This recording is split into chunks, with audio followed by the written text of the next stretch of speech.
Hello and welcome into a new edition of CD Pickups. It's hasn't been that long, but as a result, I don't have like a ton to show. But I've got some stuff, so let's get stuck in. First, I'm going to show off is actually one I was supposed to show last time, but I forgot. Oh well, these things happen. It is the D.O.C's second album, Helter Skelter, which came out in 1996. Um, of course, at the D.O.C, everyone knows that, well, not everyone, but you know what I mean. Like, a lot of people know that after he made his first album, No One Can Do It Better, which is just brilliant. He had a car accident, drinking behind the wheel kind of thing. He went head first into a tree, I believe, and yeah, he could not talk the same way ever again. And it did pretty much ruin his career. But um, he has went on to do other things. After he left Ruthless, he joined Dr. Dre with uh, Death Row, and he worked on The Chronic, and he worked on a little bit on Doggy Style as well. But he left in '94. He was one of the first people to leave Death Row. It was either him or RBX. They both left around the same time, and yeah, he put out this album. I think he's very brave for putting out Helter Skelter. With his, croaky kind of raspy, like really just guttural kind of voice. Because it's so different from the first album, and obviously, his voice means that he can't flow the same way and all that kind of stuff, and um, he, kind of makes it work by rapping on beats that are pretty dark and stuff like that. You can sort of tell by the front cover here. It's pretty dark, and yeah, I like some of the songs. I like the beats throughout most of the album, but sometimes it's pretty hard to hear what he's saying. You have to really listen in hard to work out what he's saying, which is not his fault, obviously, but it's just something to take note of. Yeah, actually, I th people are very polarized on this album. Like, some people love it, some people hate it. I'm somewhere in between. I like the beats and stuff on it. Sometimes it is a bit sad hearing the DOC with his voice like that. It just makes you think what could have been. Definitely. You can tell he was getting quite a lot of pain making this album. He was quite upset and quite pissed off at how everything sort of worked out for him. Because even though he worked on the Chronic and Doggy Style and all that, I think he really wasn't getting much or really any money for it and stuff like that. So yeah, he came out of this album, and yeah, I do like some of the songs. 45 Automatic's good. I like Secret Plan. Um, Bitches. I like that one. That's probably my favorite. Yeah, there's a couple of decent songs on here, but the stuff that I really don't like is when he tries to remake songs from the first album. So track two, "Return of the Living Dead," which is actually one of the singles. That's him rapping over the "It's Funky Enough" beat, and it's just sad. It is sad. And "Brand New Formula," that's sad as well. He didn't need to do that. I don't know why he thought that was a good idea, but he did. So the D.O.C. Helter Skelter came out in '96. I got that really cheap, which is good. It was one of those ones. It's not too expensive, but it's not usually that cheap either. So I'm glad to get it. Speaking of West Coast second albums, I've got J.O. Felony's album, What You Gonna Do, came out in 1998. His first album, Take a Ride, came out in '94, and I don't have that, but I do want it. That album actually came out on Jam Master J Records, which is pretty interesting. But this one just came out in Def Jam. I think the first album was put out with Def Jam as well, but I think they distributed it this year as a full Def Jam thing. And you do get some other Def Jam artists appearing on here. You get Method Man on here, DMX is on here, Redman's on here. And yeah, that's about it. And you get some other guys. Mac 10's on here, Dub C's on here, Ice Cube's on here, E40's on here, Abel and MJG. And yeah, it's a pretty good album. Yeah, I enjoyed it. My favorite song on here is probably "I'm Deadly." That beat is great. EA Ski did some of the beats for this album, and he did a really good job. And yeah, but I think the more well-known songs are "What You Gonna Do," um, featuring Method Man and DMX. I think that was one of the singles, and "Nitty Gritty" as well. Um, I think it's weird how they have "What You Gonna Do" on track 4, and then they have the "What You Gonna Do" remix on track 6. Like, they're too close together. Put the other version towards the end. Have them spread apart. I don't know. I thought that was a bit weird, but yeah, it's a pretty good album. I got this cheap, and should be pretty cheap. But it's out of print, but it's not one of those expensive ones. I definitely want to get his first album now. He's good. He's pretty underrated. Def Jam always do a pretty lousy job of promoting and getting the most out of their West Coast MCs. I suppose the exception to that would be Warren G, but I don't know. Warren G kind of took off on his own though. Like not only was he like on Doggy Style, but he was also the Regulate song was big because of Above the Rim. It wasn't really big because of his album. It was more his affiliation with like Snoop and Nate Dogg and all that. So like, I don't know. But yeah, you could say Def Jam did a good job with him, but I don't know. I disagree. But yeah, moving on here. Um, Inspector Deck Uncontrolled Substance. This came out in 1999. This is his first album. Most people know the story with, his first album was supposed to come out, among the first wave.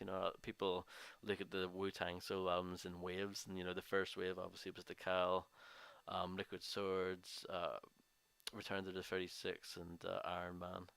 And, you had the second wave, which was like Tikal 2000, Judgment Day, Bobby Digital and Stereo, this album, Golden Arms Redemption, um, Nigga Plays by Oh Dirty Bastard, Supreme Clientele, and with this and Golden Arms Redemption, which was the You God album, I feel like those two kind of those ones don't really get brought up that much because that was their first albums, and those two artists don't really get seen as like having classic albums. You know what I mean? They're kind of slept on. I definitely want Golden Arms Redemption. I think it's a very good album, and I think this is a very good album as well. Um, yeah, my favorite song in here is probably Rec Room or yeah, Rec Room is definitely one of my favorites. There's a lot of good songs in this. Hypodermics is good. I like the Grand Prix featuring You God and Street Life. That's good. I really enjoyed this album. I think the beats on it are great. Like even though, um, with the second wave like onwards, the Wu solo albums didn't have that much RZA production. They had like a song or two. But like I thought the Wu Tang affiliate producers were always great anyway. So I don't know. I think this is a really great album. Inspect the Deck, comes with it with the lyrics and all that. I think it's a very good album. No, excuse me. And I'll give a shout out to Hip Hop Enthusiast because he actually got this album recently too. Sorry to blow up his spot. He's actually on holiday, but yeah, you'll see this album in his next video. You should see it in his next video anyway because I know he got it.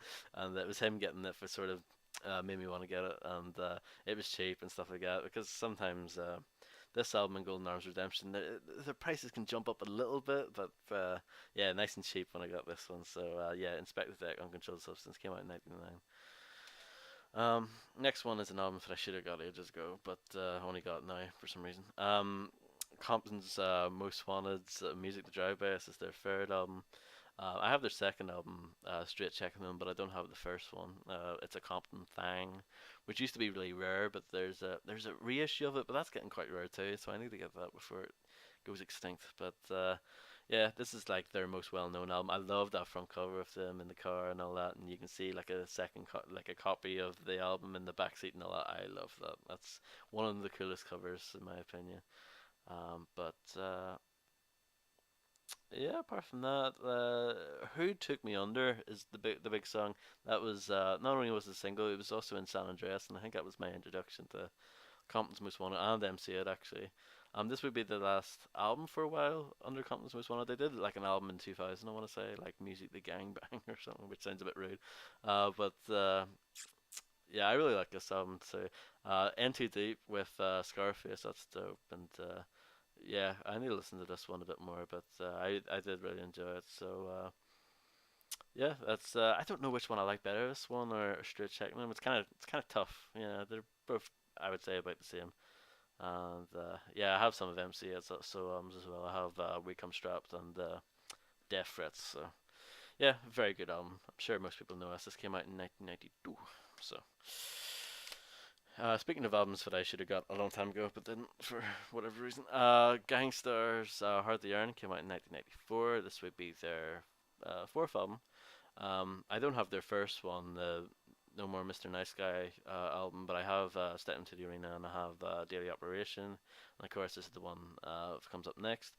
Fantastic album. I don't know if, like if I need to listen to it more before I sort of rank it, among like best albums of '94 or anything like that. But I really like this album. My favorite song from it was Code of the Streets. That's probably my favorite. But yeah, a really good album. And this is when DJ Premier was really starting to kick ass with the production. Like he was good before that, but this is where he's kind of really getting there. And then he would put out Jerry the Damage's first album, Sunrises in the East, which I have, and I love that album. So yeah, banging beats. Yeah, hard to earn. Released in 1994. Next one, I give another shout out to the hip hop enthusiast because he told me that this was kind of cheap, and for a while this album was expensive, so I was happy to get it, and I was sort of wanting to get it for a while anyway. It is Donald D's Notorious, came out in 1989. Um, my favorite song from this is probably FBI, which is one of the singles, and I think this is a really good album in general. I never really hear anyone talk about Donald D. But he's best well known for his affiliation with Ice-T, and he was in the Rhyme Syndicate and all that. And, you know, you'll hear him on some of the Ice-T's albums, but yeah, it's generally not really ever talked about. He has this album, and he has an album after this called Let the Horns Blow, I believe it's called, and that came out in '91. That's a pretty good album too, from what I've heard. Yeah, I would recommend this to anyone who likes either Ice-T or like Public Enemy, like especially production wise, like good mix of like political stuff in here, but there's some like just kind of raw gangster songs, more like there's a pretty explicit sex song on this song. There's one whack song on it. There's some one song I can't stand, and it's called "A Letter I'll Never Send." It's some like wishy-washy love crap that just has no business being on this album. Especially, you know, when another song on here called "Just Suck" is on here, which is about as graphic as it can get. So yeah, it doesn't. Don't like that. But yeah, really good album. Donald D. Notorious came out in 1989. Isn't that like the weirdest parental advisory you've ever seen? That green thing.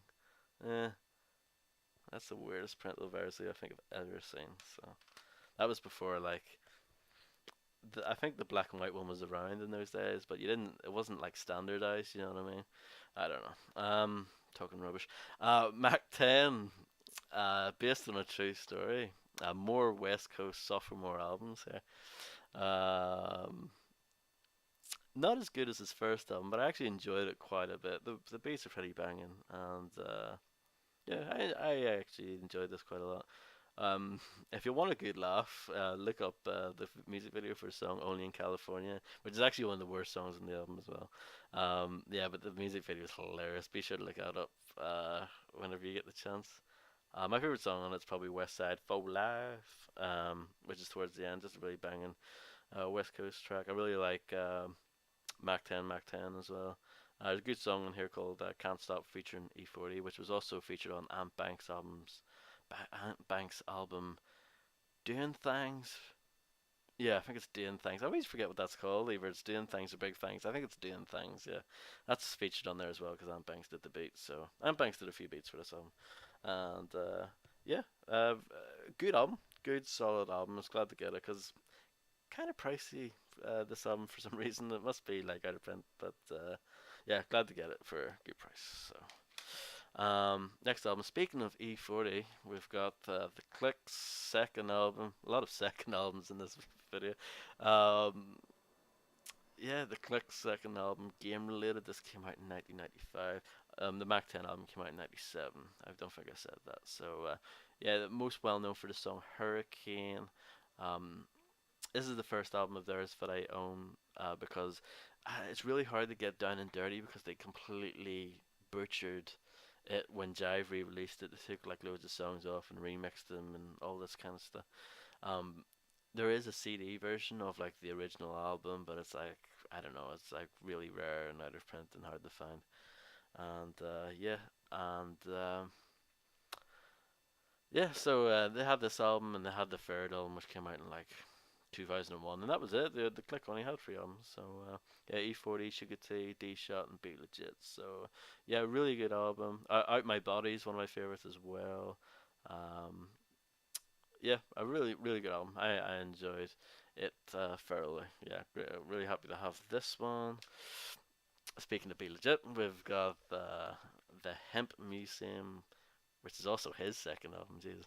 Uh, yeah. I actually like this album more than Game Related because the beats on this are so banging. This is fantastic. This is one of my favorite Sick With It Records albums. I would say it's probably my second favorite after In a Major Way. I would say E40 In a Major Way, this, and then Killer Cali by Sally Cell. Those are probably my favorite Sick With It albums out of all the ones I've heard. But I've heard quite a lot. But yeah, I still need to hear more like the Mossy's album and like A1's album and all that stuff. But yeah, this is his second album. I love the beats on here. My favorite song is track 11, Niggas Get Their Wig Split, featuring Cell and Sibo. Kill it. Absolutely kill it. Especially Sibo. Sibo's second verse is so great. And one of my other favorite songs is "Gotta Buy Your Dope from Us," which like samples the Queen song "Another One Bites the Dust," but it's flipped very well, very banging, and yeah, um, a lot of people probably know this picture, that one on the left. I see that picture all the time when you look up "Be Legit." That's where it came from. It came from this album. So yeah, the Hemp Museum came out in '96. Brilliant album. I have to say, I really really like it. So and this next one is a bit of a bombshell. I finally got this one after a lot of hassle. Cool G Rap and DJ Polo Road to the Riches, and this is the Traffic edition. And you can tell right away, number one, it's a digipack thing, but also the front cover is a bit different. The original is like them facing side on, but this one it's slightly different picture, and you can see their chains and stuff like that. Um, I think I prefer the original cover, but that one's pretty cool as well. And of course, the Traffic reissues are amazing because they have a second disc filled with like alternate versions and remixes and all this kind of stuff, acapellas, and it's just fantastic. And then I just love the packaging and what they do. It's just amazing. They do a fantastic job. The only problem is that the stuff's so rare. Yeah, I was really happy to get this for a pretty good price, brand new. So yeah, a really good booklet inside and everything. Really, they did a fantastic job. And the album itself is of course great as well. My favorite song, "Men at Work," killer. But I really like the title track as well, "Road to the Riches." Those are probably my two favorite songs from the album. I prefer like "Wanted Dead or Alive" and "Live and Let Die." This is probably like my, out of the DJ Polo era, this is probably my least favorite, but it's still awesome album.